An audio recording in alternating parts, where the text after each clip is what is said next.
네, 선생님들 안녕하세요. 복음서의 기록 배경 벌써 5번째 시간입니다. 오늘은 분봉왕들이 어떻게 분봉왕으로 불리게 되었는지, 그리고 열심당은 어떻게 탄생하게 되었는지에 대해서 이야기해 보겠습니다. 묵시사상, 지난 시간에 묵시사상에 대해서 이야기를 했었습니다. 묵시사상은 크게 두 가지를 특징으로 했는데요. 첫 번째는 메시아를 대망한다는 것, 그리고 두 번째는 메시아에 의한 의로운 통치로서 악한 세력들이 모두 심판을 받고 의로운 이스라엘인들이 보상을 받는 그러한 새로운 시대를 대망하는 것을 특징으로 한다고 이야기했습니다. 그리고 이러한 사상을 잘 반영하는 것이 바로 묵시 문학입니다. 묵시는 덮인 것을 열다는 뜻으로 미래에 대한 계시를 의미합니다. 그리고 아포칼립스라고 이렇게 부르게 됩니다. 기독교는 정경으로서 오직 다니엘서와 요한계시록만을 묵시로 인정하지만 그 당시 유대교는 다니엘서뿐만 아니라 다니엘서에서 파생된 수많은 묵시 문헌들을 믿고 있었습니다. 백성들이 묵시 문학과 그 안에서 등장할 메시아에 대해서 한참 기대가 팽배해 있었을 때, 그 와중에 예수님께서 탄생하셨는데, 예수님의 이름 자체가 임마누엘, 하나님이 우리와 함께 하신다는 말씀이었으나 백성들은 그것을 깨닫지 못했습니다. 하나님이 우리와 함께 하시는데 우리가 이렇게 불행할 수가 있는가 라고 생각했던 것입니다. 그러나 하나님은 그분의 때를 기다리실 분이지 결코 우리를 떠나 계시는 분이 아니라는 것을 꼭 기억해야만 할 것입니다. 어쨌든 그들이 믿던 이러한 묵시 문학 중에서 다니엘서에서는 이 모든 나라를 쳐서 멸하고 영원히 설 것이라 라는 말씀을 하고 있습니다. 그리고 솔로몬의 시편에서도 메시아의 통치는 죄인들을 물리치심과 함께 임한다는 말씀들, 이러한 말씀들 때문에 이제 이스라엘 백성들은 하루빨리 메시아가 와서 저 로마와 헤롯 가문, 즉 에돔족들을 모두 물리쳐주고 이스라엘만의 해방 국가를 건설해 주기를 간절히 고대했던 것입니다. 그러나 그 와중에 일부 혁명론자들은 가만히 율법만 하거나 제사를 드린다고 해서 이러한 현실이 고쳐질 수 있지 않다고 보았습니다. 그래서 하나님이 임재할 수 있도록 국가적인 혁명을 해야 한다고 보았습니다. 그렇게 곳곳에서 반란을 일으키고 주도하게 되었습니다. 그들은 메시아가 오실 길을 만들어야 한다고 생각했습니다. 이미 예수님께서 탄생하셨고 임마누엘로 우리와 언제나 함께하고 계셨는데 그들은 그것이 아니라 칼로 유대인들의 왕조가 회복돼야 한다고 주장한 것입니다. 그래서 그 칼로 하나님의 임재를 앞당기고자 하였지만 우리 주님께서는 분명히 칼로 흥한 자는 칼로 망한다 라고 말씀하시면서 이들의 생각은 잘못된 것임을 지적해 주셨습니다.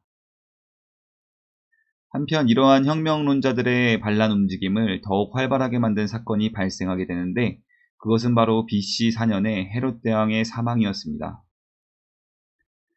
헤롯이 사망하면서 후계 문제가 발생하게 됩니다. 헤롯은 죽기 직전까지 자신의 유서를 6번 정도 고쳤을 정도로 첫째 아들 아켈라오냐 둘째 아들 안디바냐 이 후계의 자를 놓고 계속해서 고민했다고 합니다.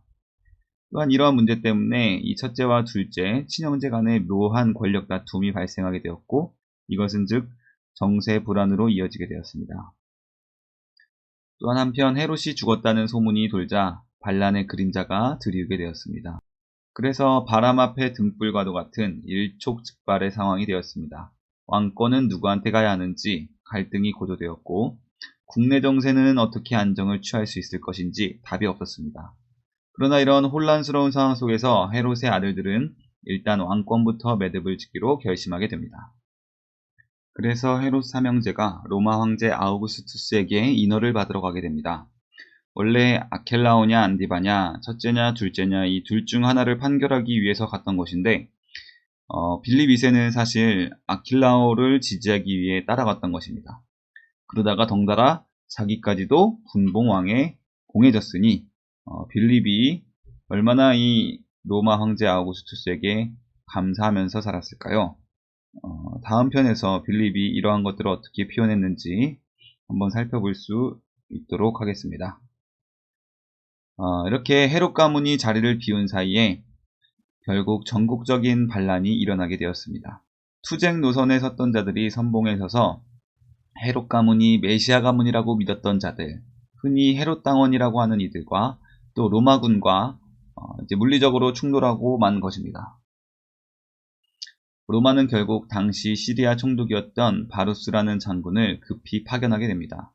그래서 이스라엘 백성들의 반란을 대대적으로 진압을 하는데, 이때 유대 역사가 요세푸스의 기록에 의하면 당시 약 2,000명이 예루살렘에서 십자가 처형을 당했고, 참가 정도가 미미한 수많은 사람들과 그들의 가족들까지도 상당히 많은 사람들이 투옥되었다라는 기록이 있습니다. 결국 이렇게 잔인하게 진압당한 투쟁 노선의 사람들은 지하로 숨어들 수밖에 없었고, 그렇게 해서 지하당이 조직되게 되는 것입니다. 그들은 헤롯 당원들을 암살하고 로마에 협력하는 자들, 또 불의한 외국인들을 암살하는 역할에 주력했습니다. 그리고 언제든지 틈만 나면 반란을 도모하고자 했습니다. 네, 그렇게 탄생한 것이 바로 4대 종파 중 하나인 열심당이 되는 것입니다. 열심당의 다른 이름으로는 셀롯당, 그리고 질럿이라는 이름도 있습니다. 예수님의 제자 중에 시몬이라는 제자도 열심당원이었고, 또 베드로도 품속에 칼을 품고 다녔던 것을 보아서 평민 출신의 사람들도 열심당의 이러한 사상과 생각들에 상당 부분 동조하고 있었구나라는 것을 우리가 추측해 볼 수 있는 것입니다. 한편 인허를 받으러 갔던 사명제는 아우구스투스의 판결을 듣게 됩니다. 그는 유대 지역은 로마의 속주임을 다시 한번 확인시키면서 세 형제들에게 영주로서의 통치권만을 인정해 주었습니다.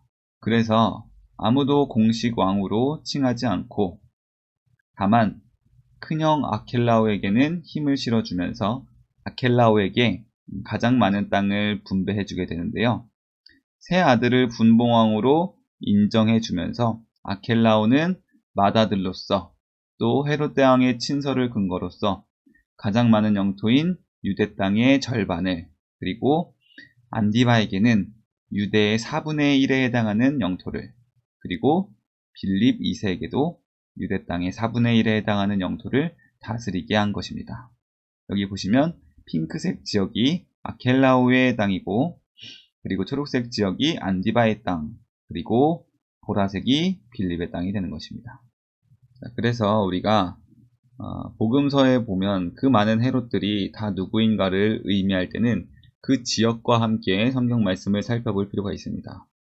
특별히 예수님께서 갈릴리에서 주로 사역을 하셨기 때문에 복음서에서 가장 많이 등장하는 헤롯 왕은 바로 헤롯 안디바, 이 초록색 지역의 땅을 다스렸던 안디바였다는 것을 우리가 알 수 있는 것입니다.